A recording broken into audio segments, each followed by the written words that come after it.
Hello everyone, Charles Watts here, the Arsenal correspondent at Goal, joining you on match day. It's Arsenal versus Southampton part 2 this evening at St Mary's. I will be heading there and I'm already dreading how cold it is going to be. But I will be there at St Mary's to bring you all the action, so please do check me out on my usual channels at Twitter at Charles_Watts. On here as well, I will try, as I didn't manage to at the weekend, but I'll try and do a live broadcast from the warm-ups before the game. And if I get time afterwards to do player ratings, but if not, I'll join you the next morning to go over the game in plenty more detail. So I will talk a little bit about that match later on in today's video, but I thought I would pop on here and start first of all with what you all want to hear about transfers at the moment, because we are approaching the end of the January transfer window and Arsenal are very, very close to doing some more business. I've spoken to you about Martin Odegaard before, and now that one is very, very close to being done and getting it over the line. I actually thought it was going to happen yesterday, but it hasn't. Just waiting official confirmation, really. Odegaard flew in on Sunday night. He spent yesterday, Monday, at London Colney, meeting his new teammates, meeting the staff, doing all the necessary medical checks, doing the club media, all that sort of things. And now we're just waiting for the announcement, which should come at some point today. By the time you're watching this video, it might have already arrived. And so please, if you want to hear from what he had to say, what Mikel Arteta had to say, I'm sure it'll be all over goal.com. It'll be all over my social media channels as well, and all over arsenal.com. Arsenal very, very happy to get this one over the line. They really wanted to get it done. Mikel Arteta played a massive part in doing it. It did look for a time like Odegaard was heading to Real Sociedad, heading back there where he'd had a really good loan spell, but Arsenal came in pretty late. Mikel Arteta rang the player himself and quickly got him to change his mind and really sort of appealed to him to come to Arsenal, and Odegaard bought into what Mikel had to say, and he will be here for the remainder of the season. Arsenal paying his wages between now and the end of the season, loan fee as well. Wages around 40 grand, I think, a week for Odegaard. Loan fee as well, nothing astronomical. And there's no purchase agreement written into this deal, either compulsory or possibility. There's nothing in it at all. It's just a straight loan. There is an opportunity. Arsenal and Madrid, I believe, decided that they will sort of discuss things again at the end of the season to see how things stand with Odegaard. But as it right now, there's no purchase agreement written into the deal. So if he goes and performs really, really well, then Arsenal are going to have to do a fair bit of smooth talking with Real Madrid to make that move either permanent in the summer or bring him back in for another loan, kind of like they did with Dani Ceballos. I think it all revolves around Zinedine Zidane. It's pretty clear that Zinedine Zidane doesn't really have Martin Odegaard in his plans. He's only played 9 games in all competitions this season. He's only made 3 starts in the Liga. 2 of those were in the first week of the season. And this is after Zidane brought him back from his loan at Real Sociedad early last in the summer. So not gone to plan for him. Odegaard desperate to get out. He asked Madrid personally to sanction his loan move, and they agreed to that. And I think Madrid now will wait and see what happens with Zidane. Now, managers don't last too long at Real Madrid, and Zidane's under a lot of pressure as well. They're not having a good season. They're on course to possibly not win anything for this season. And for Madrid, that's awful. And should that happen, then it's very, very likely that Zidane won't be in a job and there'll be a new manager in place. Now, that new manager might well fancy Odegaard, and that is why Madrid aren't very keen on including any sort of purchase agreement in this loan deal. They'll wait and see what happens into summer. If Zidane is still there and he doesn't want Odegaard and he has other plans, then Arsenal may well be able to do a very similar deal to what they did with Dani Ceballos and bring him back for another year, or even explore the possibility of turning it permanent if that is the case and he's very, very successful in North London. So like I said, expecting that deal to go through at some point today. By the time you're watching this, it's probably already gone through, and that'll be nice for Arsenal. Getting the creative midfielder that they really, really wanted, adding to the addition of Matt Ryan as well, and that leaves just one possibility left between now and the end of the window, and that is at left back. So in terms of what next for Arsenal in this window, then you are really just looking at that left-back position that Mikel Arteta has already spoken about, saying that some of the departures, Kolasinac, have left him short in some areas, and that Arsenal will be looking to see if they can plug those gaps. Now, I reported on my last video that Arsenal do have an interest in Ryan Bertrand at Southampton, who we saw play very, very well against Arsenal at the weekend.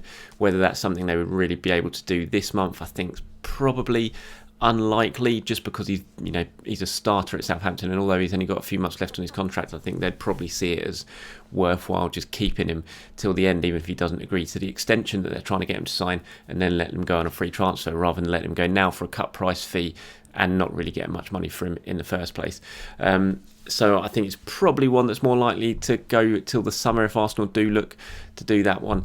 I still think, and this is just a hunch, it's not based on any information, I still think it's more likely that Arsenal probably won't sign a left-back this window, and they'll wait till the summer to do that one. They do have options there, and Cedric can play there, Ainsley can play there, Bukayo Saka can play there. I think that probably just about gets them through till the summer, when they can explore the position again and strengthening the position again. Look, if a really good deal pops up, then they'll clearly look to try and do it. But given the financial situation, given the squad numbers as well that they're struggling with, unless a decent homegrown option pops up, then I think it's probably unlikely that Arsenal will do something.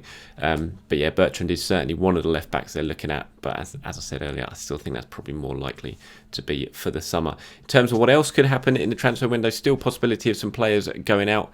Arsenal have had a very, very good window in getting players they wanted to get off. Obviously, Ozil, now that's finally done and dusted and completed. He's completed his move to Fenerbahce. Socrates has gone. He's now signed for Olympiacos, which he did yesterday. Sead Kolasinac went to Schalke. William Saliba's gone out. So Arsenal had a very good window in terms of players they wanted to move on and get out of the squad. They've managed to do so. And there's still a chance they might get Mustafi. Chris Wheatley over at Football London.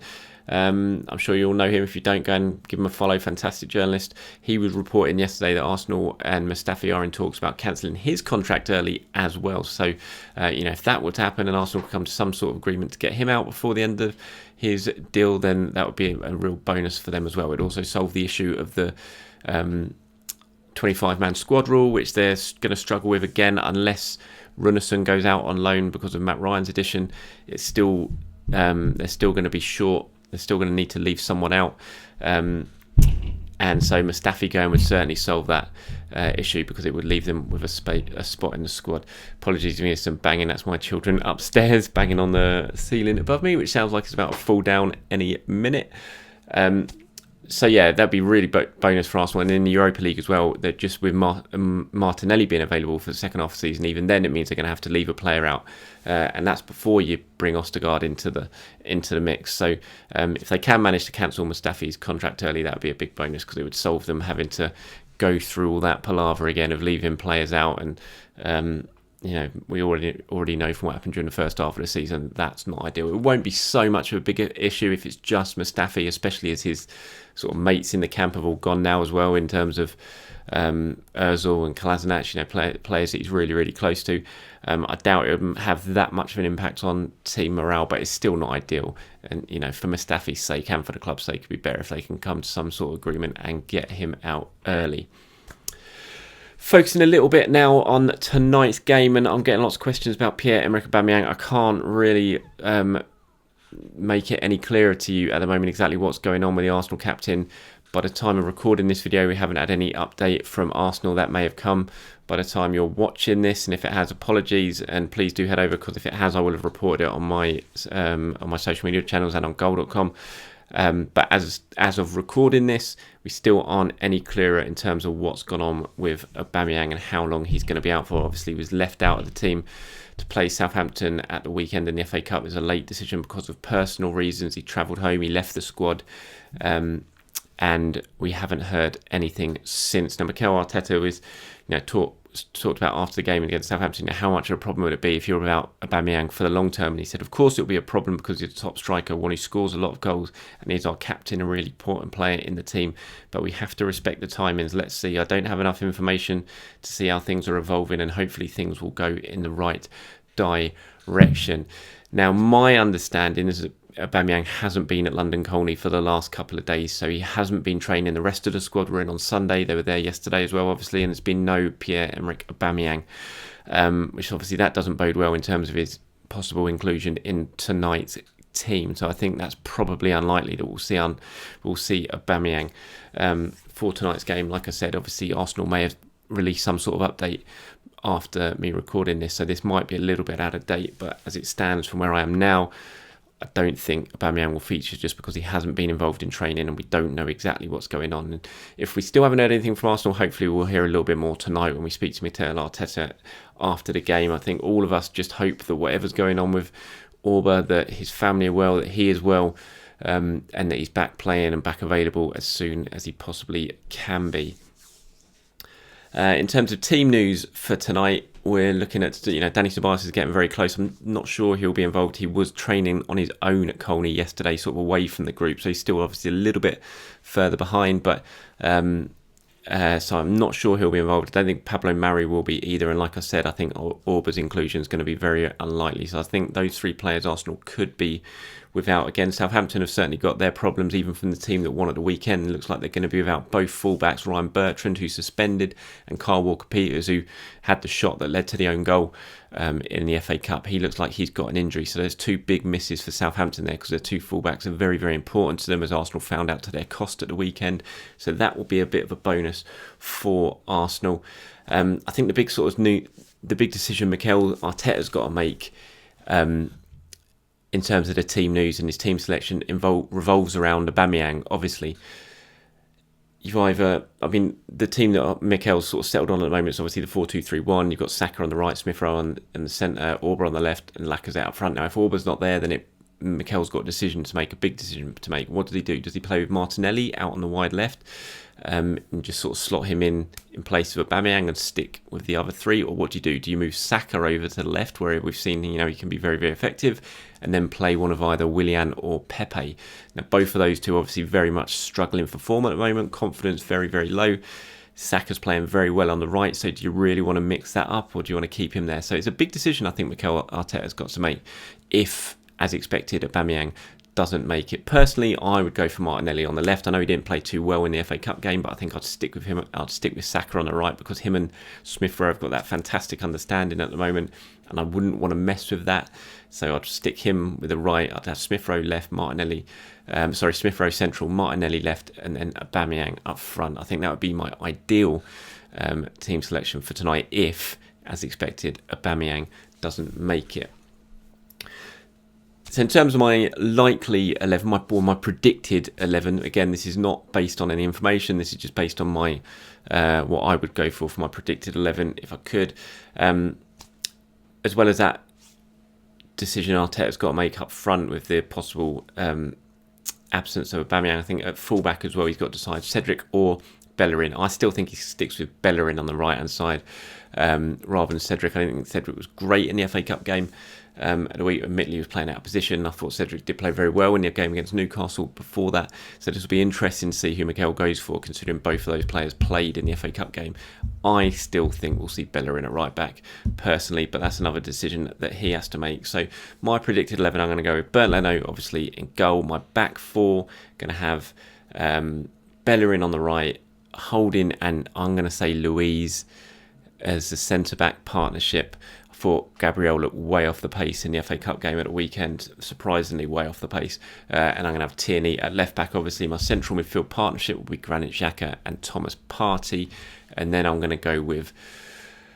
I'm going to go with Saka on the right, Smith Rowe on the left, Saka on the right, Smith Rowe in the centre, and Martinelli on the left, and then Lacazette as the central striker. So I'll run through that one more time. Leno, Bellerin, Holding, Luiz, Tierney, Xhaka, Partey, Saka, Smith Rowe, Martinelli, and Lacazette. That is my predicted 11 for tonight's game.